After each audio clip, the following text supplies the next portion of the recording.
تلاوت کی ہے، قرآن مجید میں 3 مقامات پہ یہ مضمون بیان ہوا ہے، اور تینوں مقامات شان نزول کے اعتبار سے مختلف حالات اور واقعات ہیں۔ یہ تینوں مدنی دور کے ہیں، لیکن پہلا مقام جو کتابی ترتیب میں آیا ہے وہ وقت ہے جب کہ اسلام پورے عربستان پہ چا چکا تھا۔ محمد عربی صلی اللہ علیہ وسلم کی قیادت میں صحابہ کرام رضوان اللہ علیہم اجمعین نے عرب کی پوری سرزمین کو اسلام کے زیر نگین کر دیا تھا۔ اسلام ملک کا نظام بن چکا تھا۔ دوسرا مقام سورہ فتح ہے، اور یہ اس وقت کی بات ہے جب یہ آیت نازل ہو رہی تھی کہ سن 6 ہجری میں نبی صلی اللہ علیہ وسلم غزوہ خندق کے یا غزوہ احزاب کے 1 سال بعد 1400 صحابہ کرام کا قافلہ لے کر عمرے کی نیت سے مکہ مکرمہ پہنچ چکے تھے، لیکن مشرکین قریش نے ان کو داخل نہیں ہونے دیا، اور ایک صلح لکھی گئی جس میں یہ کہا گیا کہ اس سال آپ واپس جائیں، اگلے سال آ کر عمرہ ادا کریں، اور سن 7 ہجری میں پھر عمرہ ادا ہوا۔ اور آخری مقام غزوہ احد، وہ تاریخ آپ نے پڑھی ہوگی کہ چند صحابہ کرام کی حکم عدولی کے نتیجے میں فتح شکست میں تبدیل ہو گئی۔ نبی صلی اللہ علیہ وسلم ان کو زخم لگے، بے ہوشی کا عالم طاری ہوا، اور اس کے بعد پھر یہ آیت اتری۔ یہ 3 مقامات ہیں قرآن مجید میں جس میں اللہ تعالیٰ نے ارشاد فرمایا ہے کہ اللہ وہ ذات ہے جس نے اپنے رسول صلی اللہ علیہ وسلم کو ہدایت اور دین حق لے کر بھیجا تاکہ اس دین حق کو دنیا کے تمام باطل ادیان پہ وہ غالب کر کے دکھا دیں، اگرچہ مشرکین کوئی کتنا ہی ناگوار کیوں نہ ہو۔ محمد عربی صلی اللہ علیہ وسلم کی بعثت کا یہ مقصد ہے، اور انہوں نے عربستان پہ اس کو غالب کر دیا، اور روم کے ساتھ کشمکش برپا ہو چکی تھی۔ ایک لڑائی لڑی گئی جس کو سیرت کی کتابوں میں تاریخ میں غزوہ موتا کہتے ہیں۔ نبی صلی اللہ علیہ وسلم خود اس میں شریک نہیں تھے، اور اس کے پہلے سپہ سالار یہ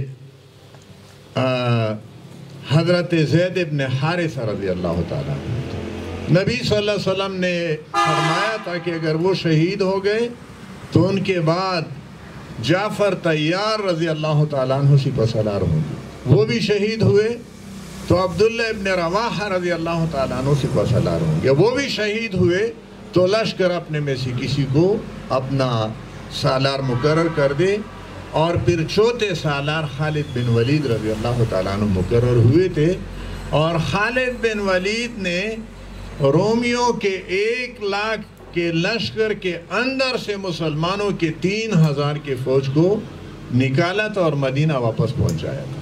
یہ غزوہ موتا پہلی لڑائی تھی نبی صلی اللہ علیہ وسلم کی حیات طیبہ کے اندر، اور اس کا بدلہ لینے کے لیے پھر نبی صلی اللہ علیہ وسلم نے 30,000 کا لشکر لے کر وہ تبوک تک گئے، لیکن قیصر روم شام کے سرحد سے پیچھے ہٹا اور مقابلے پہ نہیں آیا، اور نبی صلی اللہ علیہ وسلم وہیں سے واپس پڑ گئے۔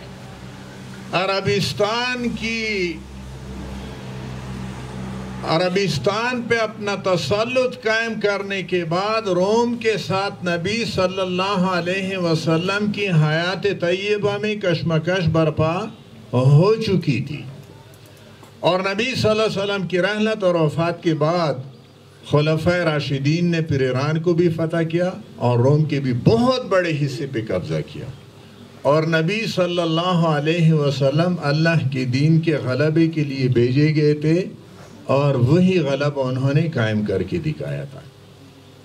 نبی صلی اللہ علیہ وسلم کے بارے میں ہمارا یہ عقیدہ ہے کہ آپ صلی اللہ علیہ وسلم خاتم النبیین ہے، ختم المرسلین ہے، آپ کے بعد کسی نبی نے نہیں آنا۔ ان کے بعد وہ کام جس کے لیے آپ کو بھیجا گیا تھا وہ کس نے کرنا ہے؟ امت نے، امت محمد صلی اللہ علیہ وسلم نے۔ اور امت محمد کون ہے؟ ہم اور آپ ہیں۔ آپ طلباء اور طالبات، آپ کے اساتذہ، آپ کے معلمین اور معلمات، اللہ کے دین کے غلبے کا یہ کام اب ہمارے ذمے ہے۔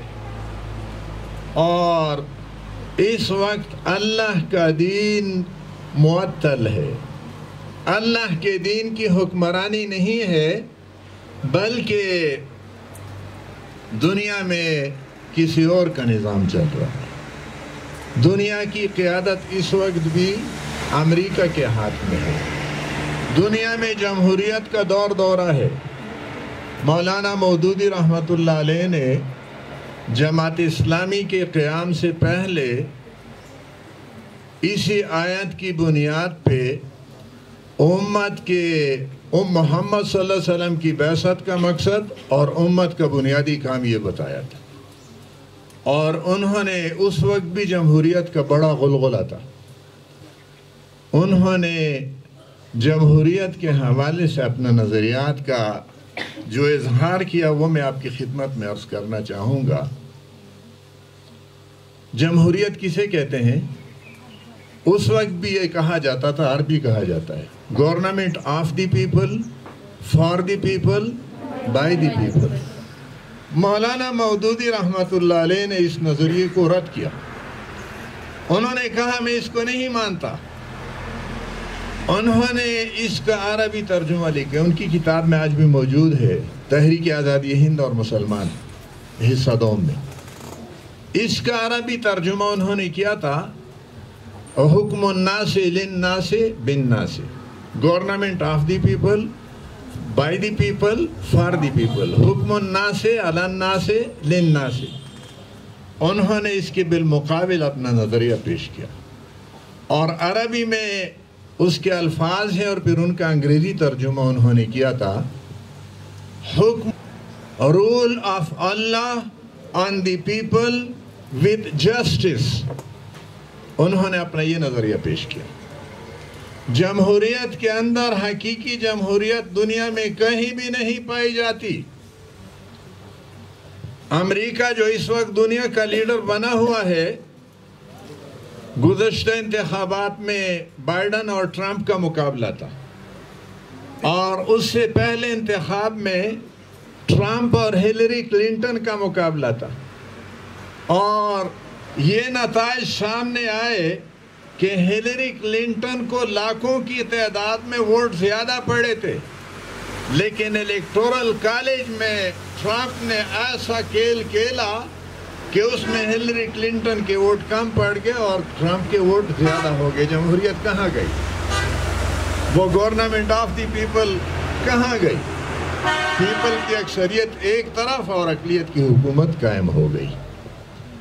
اور اپنے ملک کی حالت آپ کو معلوم ہے کہ 40% سے زیادہ ووٹ تو پڑتا ہی، 40% سے کم ووٹ پڑتا ہے، 60% سے زیادہ ووٹ تو پڑتا ہی نہیں ہے۔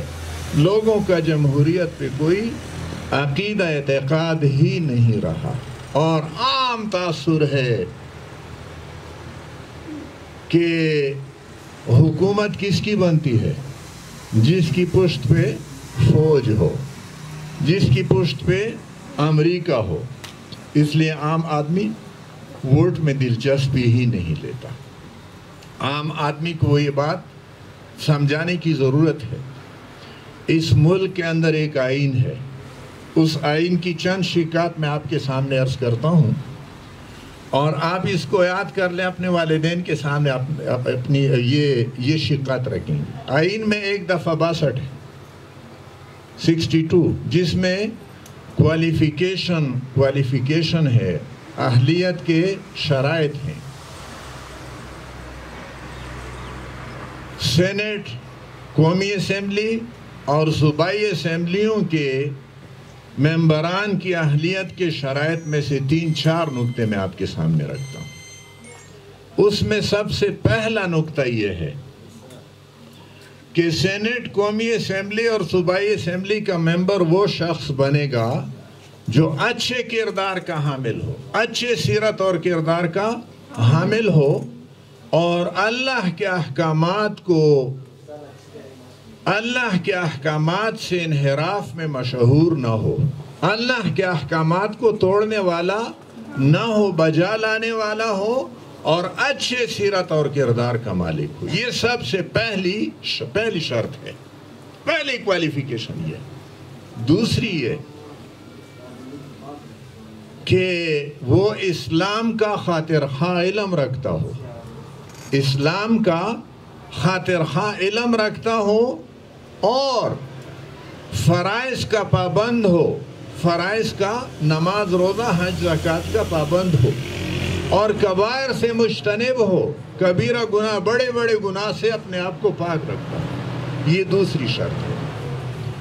اور تیسری شرط یہ ہے کہ وہ سمجھدار اور پارسا ہو، وہ فاسق نہ ہو، وہ امین اور امانت دار ہو، اور کسی عدالت نے اس کے خلاف ڈکلیئر نہ کیا ہو۔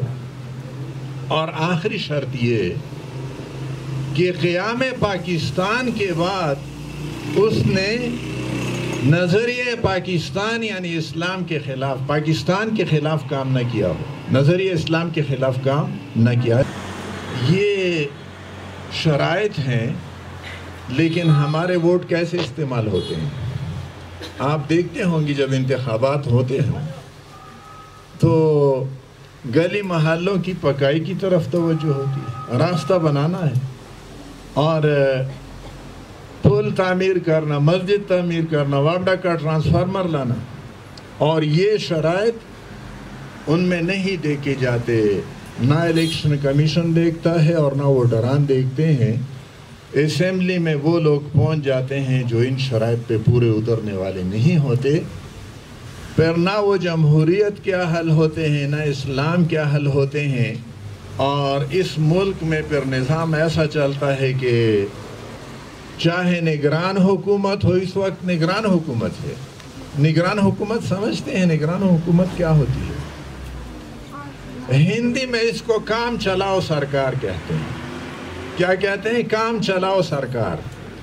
اور اس سے پہلے 1.25 سال شہباز شریف کی حکومت تھی، پی ڈی ایم کی، اور اس سے پہلے 3.25 سال عمران خان کی حکومت تھی۔ لیکن ان سب حکومتوں میں کیا ہوا؟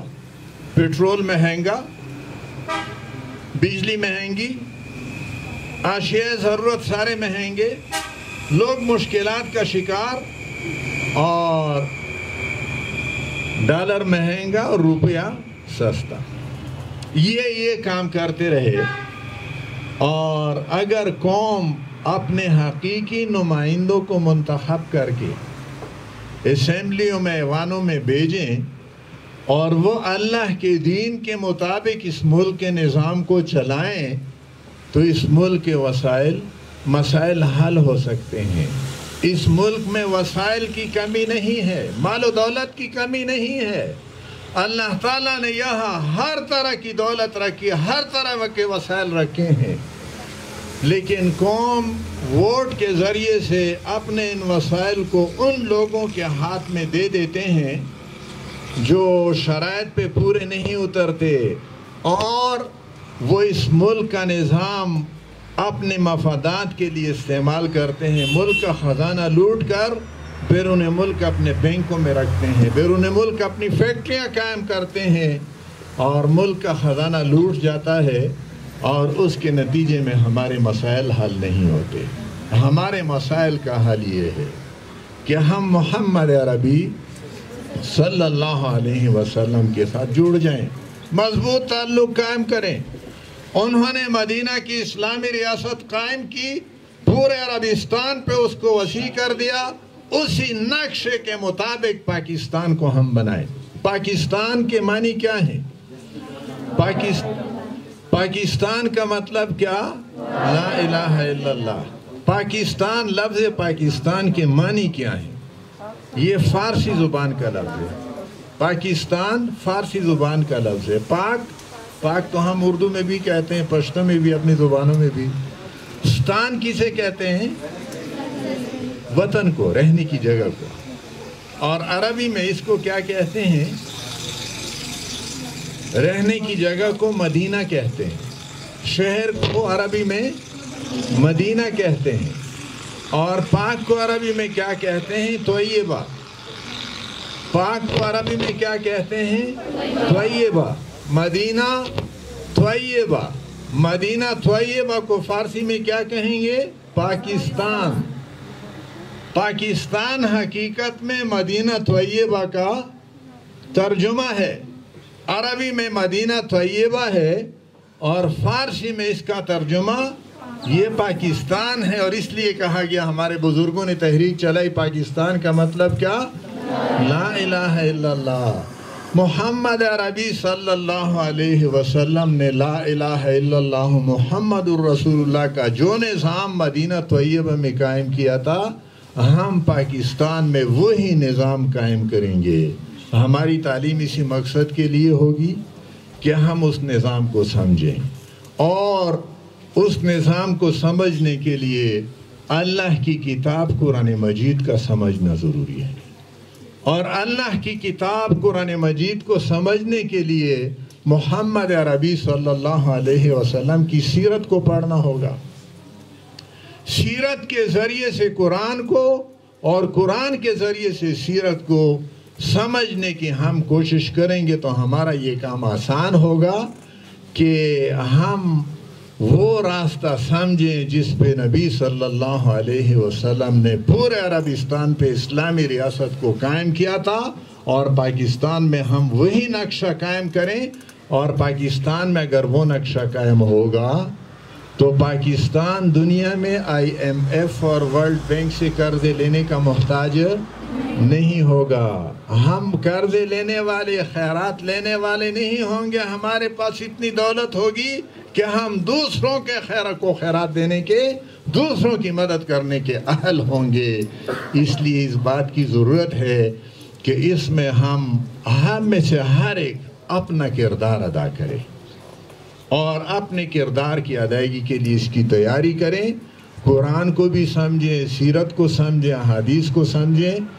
اور ہم جہاں پہ دوسرے علوم، مختلف زبانیں ہیں، اردو، انگریزی، عربی، فارسی، اور اس کے ساتھ ساتھ پھر سوشل سائنسز ہیں، سوشیالوجی، سوشل سٹڈیز ہے، پاکستان سٹڈیز ہے، اور اس کے ساتھ ساتھ اسلامک سٹڈیز، اور ساتھ فزکس، کیمسٹری، میتھس، اور پھر دوسرے علوم ہیں. ان سب کے ساتھ ساتھ ہم قرآن اور سنت کو سمجھیں، قرآن اور سیرت کو سمجھیں. اور قرآن اور سیرت اگر ہمارے ان علوم کی بنیاد ہوگی تو پھر یہ علوم انسانیت کے فائدے کے لیے استعمال ہوگا. آپ ڈیبیٹ کرتے رہتے ہیں.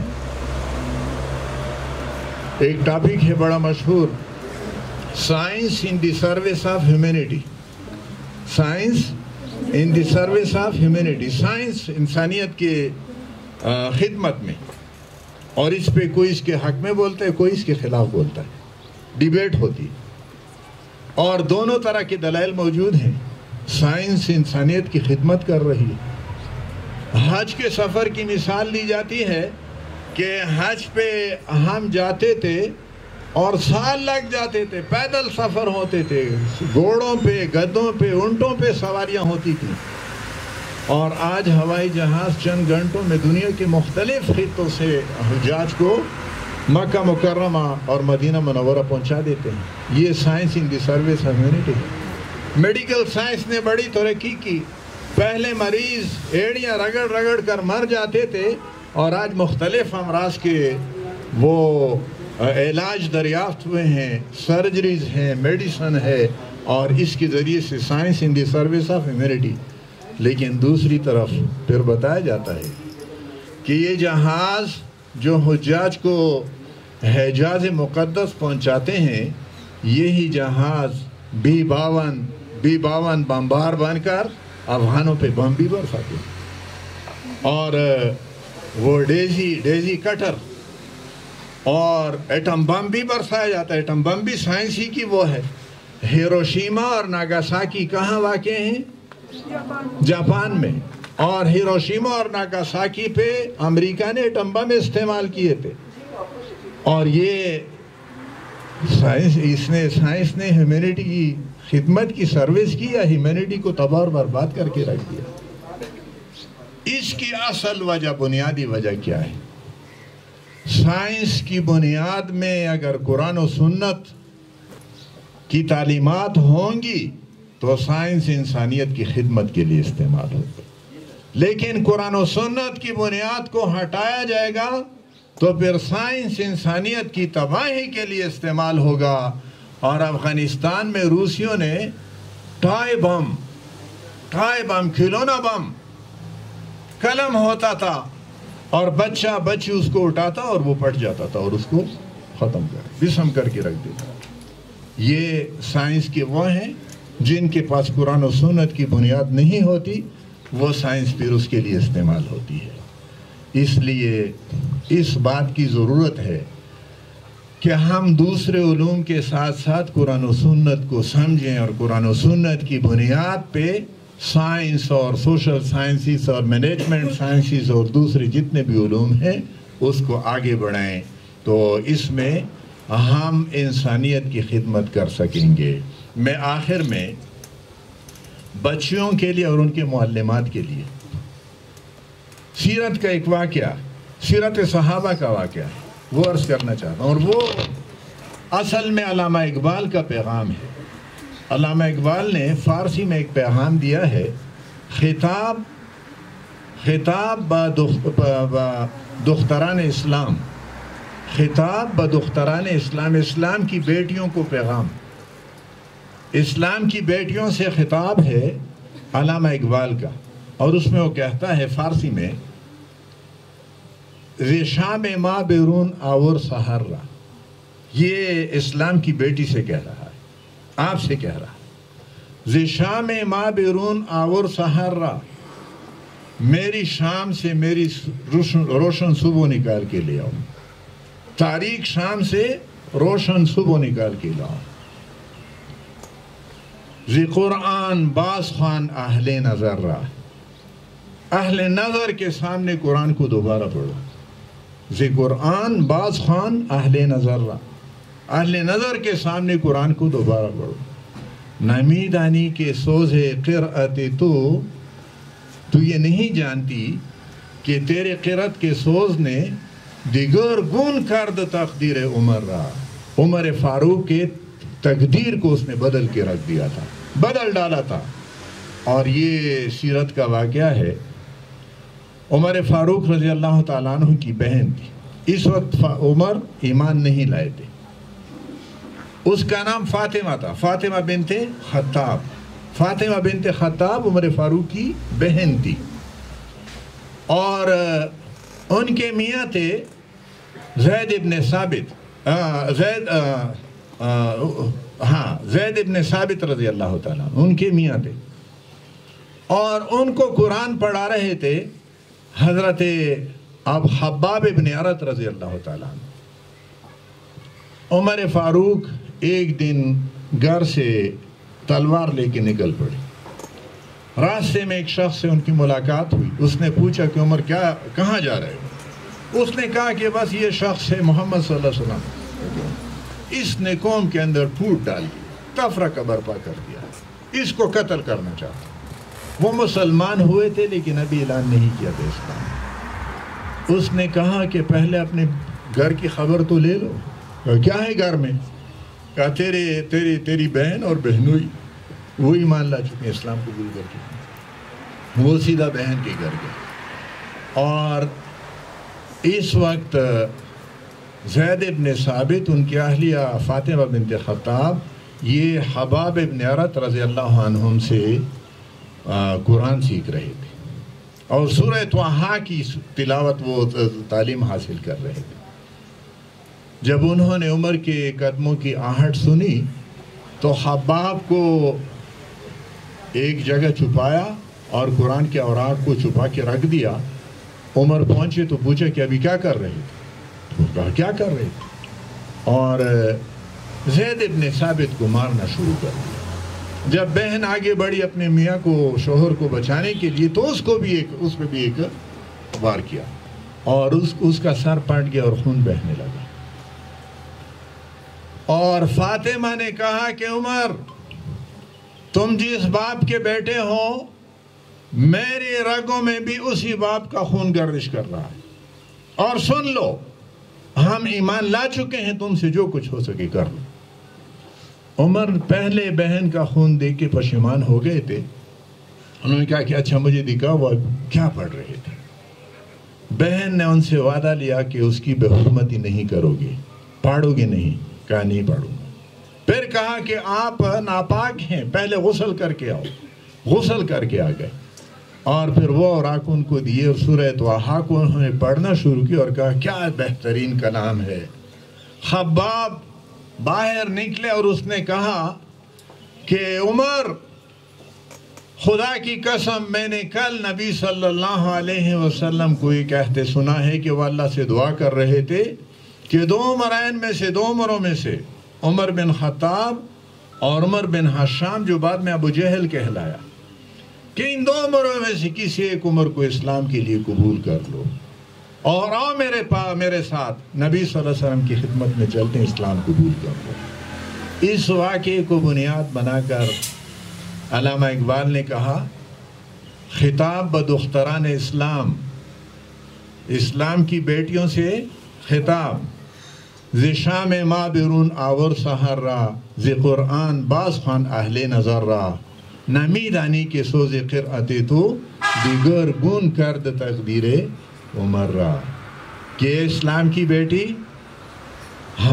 میرے تاریک شام سے میری روشن صبح نکال لا اور اہل نظر کے سامنے قرآن کی دوبارہ تلاوت کر، اور تو نہیں جانتی کہ تیرے سوز قرأت کی سوز نے عمر کی تقدیر کو بدل ڈالا، پلٹ کے رکھ دیا، اور وہ کام آج پھر کرنے کا ہے دختران اسلام کا، کہ وہ عمر کی تقدیر کو نہیں بلکہ امت مسلمہ کی تقدیر کو بدل کر رکھ دیں، اور قرآن اور سنت کی بنیاد پہ ہم زندگی کا نظام استوار کریں گے۔ دنیا میں بھی ترقی ہوگی انشاءاللہ۔ یہ سارے وہ بڑی طاقتیں یہ چھوٹی طاقتیں بنیں گی۔ پاکستان انشاءاللہ سپر پاور ہوگا اللہ کے فضل سے، اور ہم امداد لینے والے نہیں، امداد دینے والے ہوں گے۔ ہم قرضے نہیں لیں گے۔ یہ میں فارورڈ بینک کے ڈکٹیشن قبول کر کے بجلیوں کی قیمتوں کو چڑھاؤ کہ کراچی میں بھی جلسے اور جلوس ہوں، اور کشمیر کے اندر بھی بجلی کے بل جلائے جائیں، اور وقت کے حکمران اپنے عیش و عشرت میں کمی لانے کے لیے تیار نہ ہوں اور عوام پہ سارا بوجھ ڈالنے کے لیے تیار ہوں۔ اس صورتحال کو ہم تبدیل کر سکتے ہیں انشاءاللہ العزیز۔ یہ کام کریں گے اور دنیا میں بھی ترقی ہوگی، اور دنیا کی زندگی ایک دن ختم ہوگی۔ اصل زندگی آخرت کی زندگی، اس زندگی کی کامیابی میں بھی اللہ کی اس دین میں ہے۔ اللہ کے دین کی بنیاد پہ دنیا کا نظام استوار کریں گے تو انشاءاللہ العزیز دنیا اور آخرت دونوں جہانوں کی بھلائیاں ہم پائیں گے۔